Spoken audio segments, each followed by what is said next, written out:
Sir, आपने कहा कि जो पुराने नियम कायदे हैं वो टाइम के हिसाब से बदलने चाहिए, which I agree with you, because technology changes, lifestyles change, तो बदलाव तो करना ही चाहिए, ये अच्छी बात है। लेकिन इसका जो ऑब्जेक्टिव और रीजन जिसमें आया है उसमें 1890 का जो बिल था उसका ही कट पेस्ट करके इन्होंने इसमें डाला है। And so really what is the purpose? It's a good conversion, cut and paste, अच्छी चीज़ें भी पुरानी हो तो भी लेनी चाहिए। सफाई के मामले में रेलवेज ने बहुत अच्छा काम किया है। महोदय को धन्यवाद देना चाहूँगा। आपने प्रधानमंत्री श्री नरेंद्र मोदी जी के नेतृत्व में रेलवे का जो काम हो रहा है उसकी तारीफ की, उसको आपने सराहा, इसके लिए आपका धन्यवाद।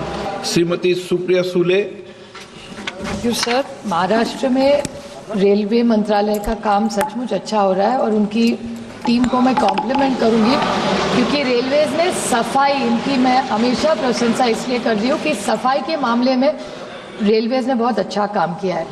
देखिए, मेरे निर्वाचन क्षेत्र में जो स्टॉपेजेस है सारे वो पूरे कम हो चुके हैं। दौंड का मैं उदाहरण दूं आपको, वहाँ 80 ट्रेन रुकती थी, आज 40 ट्रेन सर रुकती है और वो बहुत बड़ा जंक्शन है और वहाँ का पूरा इकोनॉमिक सिचुएशन, इसमें अगर आप ई क्वेश्चन थे socio economic benefits anticipated in this state.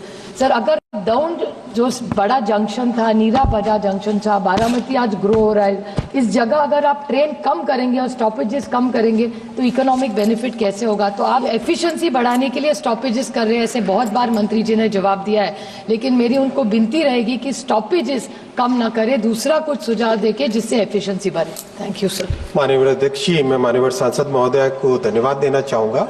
आपने प्रधानमंत्री श्री नरेंद्र मोदी जी के नेतृत्व में रेलवे का जो काम हो रहा है उसकी तारीफ की, उसको आपने सराहा, इसके लिए आपका धन्यवाद। माननीय अध्यक्ष जी, मैं ये कहना चाहूँगा कि पुणे दौंड एरिया इतना महत्वपूर्ण एरिया है कि उसके लिए टोटल एक नया मास्टर प्लान बनके बहुत ही अच्छा एक प्रोग्राम बना है।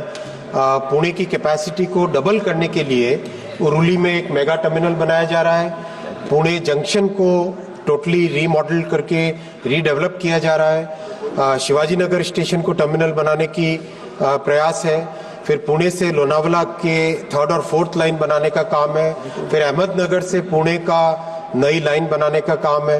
तो ओवरऑल उस एरिया के लिए बहुत सारा डेवलपमेंट करने के काम हाथ में लिए गए और प्रोग्रेस भी बहुत अच्छी है। माननीय अध्यक्ष जी, महाराष्ट्र में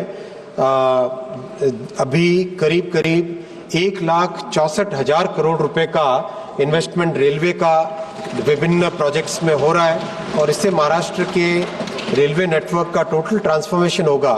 जैसे पूरे देश भर में रेलवे नेटवर्क का ट्रांसफॉर्मेशन हो रहा है वैसा ही आपके क्षेत्र में भी होगा। और स्टॉपेजेस के बारे में मैं फिर एक बार बताना चाहूँगा कि जैसे जैसे रेलवे नेटवर्क बढ़े वैसे मेंटेनेंस के लिए स्कोप बनता है, मेंटेनेंस के लिए एक मार्जिन मिलता है, टाइम मिलता है, तो उसके हिसाब से स्टॉपेजेस भविष्य में जैसे नेटवर्क बढ़ेगा वैसे स्टॉपेजेस पे रिकंसिडरेशन किया जा सकता है।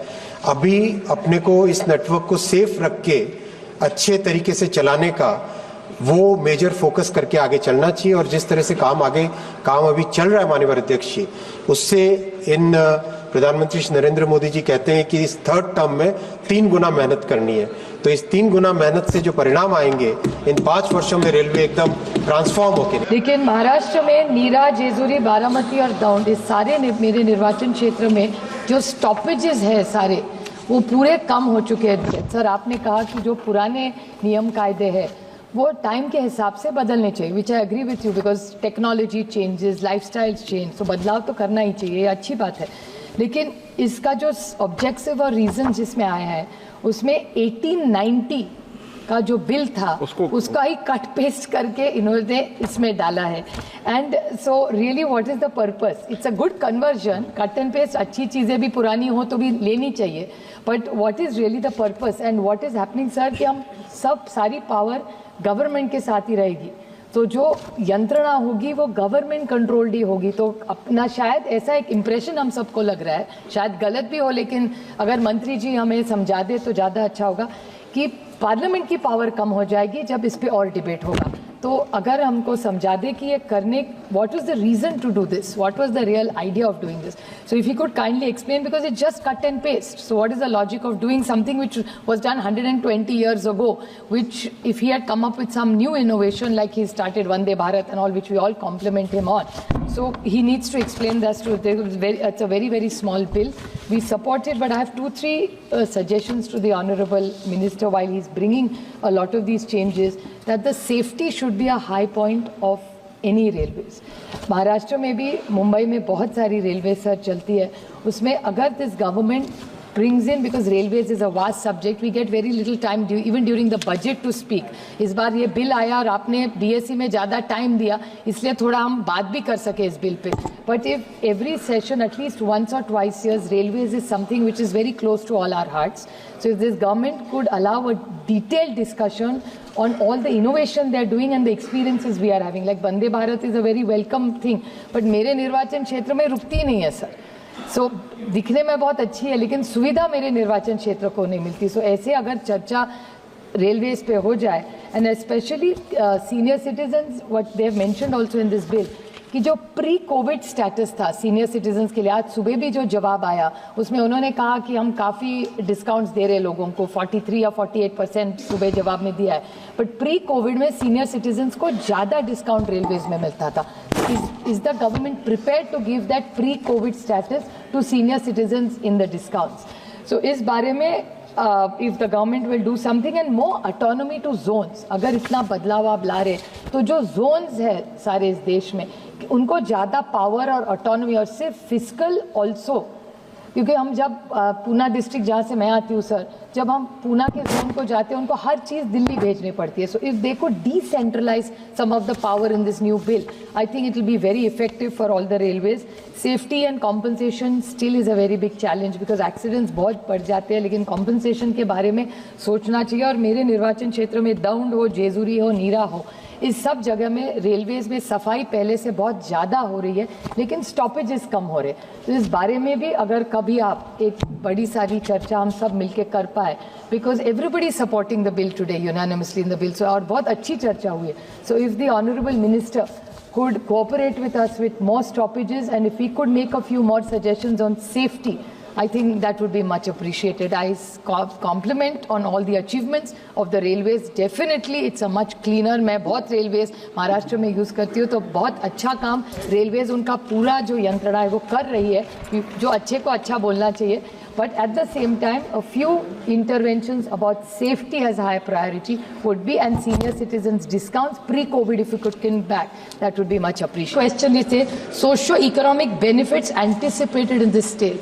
सर, अगर दौंड जो बड़ा जंक्शन था, नीरा बड़ा जंक्शन था, बारामती आज ग्रो हो रहा है, इस जगह अगर आप ट्रेन कम करेंगे और स्टॉपेजेस कम करेंगे तो इकोनॉमिक बेनिफिट कैसे होगा? तो आप एफिशिएंसी बढ़ाने के लिए स्टॉपेजेस कर रहे हैं, ऐसे बहुत बार मंत्री जी ने जवाब दिया है, लेकिन मेरी उनको विनती रहेगी कि स्टॉपेजेस कम ना करें, दूसरा कुछ सुझाव देके जिससे एफिशिएंसी बढ़े. Thank you. रेलवे का जो काम हो रहा है उसकी तारीफ की, उसको आपने सराहा, इसके लिए आपका धन्यवाद. माननीय अध्यक्ष जी, मैं ये कहना चाहूँगा कि पुणे दौंड एरिया इतना महत्वपूर्ण एरिया है कि उसके लिए टोटल एक नया मास्टर प्लान बन के बहुत ही अच्छा एक प्रोग्राम बना है. पुणे की कैपेसिटी को डबल करने के लिए उरुली में एक मेगा टर्मिनल बनाया जा रहा है.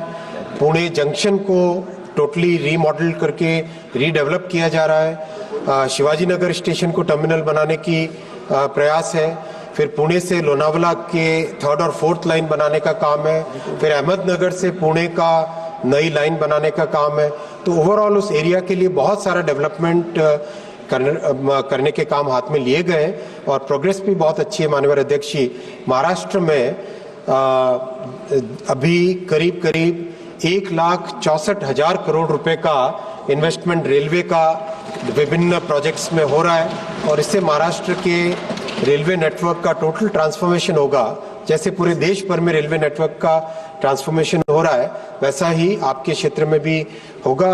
और स्टॉपेजेस के बारे में मैं फिर एक बार बताना चाहूँगा कि जैसे जैसे रेलवे नेटवर्क बढ़े, वैसे मेंटेनेंस के लिए स्कोप बनता है, मेंटेनेंस के लिए एक मार्जिन मिलता है, टाइम मिलता है. तो उसके हिसाब से स्टॉपेजेस भविष्य में जैसे नेटवर्क बढ़ेगा वैसे स्टॉपेजेस पे रिकंसिडरेशन किया जा सकता है। अभी अपने को इस नेटवर्क को सेफ रख के अच्छे तरीके से चलाने का वो मेजर फोकस करके आगे चलना चाहिए। और जिस तरह से काम अभी चल रहा है माननीय अध्यक्ष जी, उससे इन प्रधानमंत्री श्री नरेंद्र मोदी जी कहते हैं कि इस थर्ड टर्म में 3 गुना मेहनत करनी है।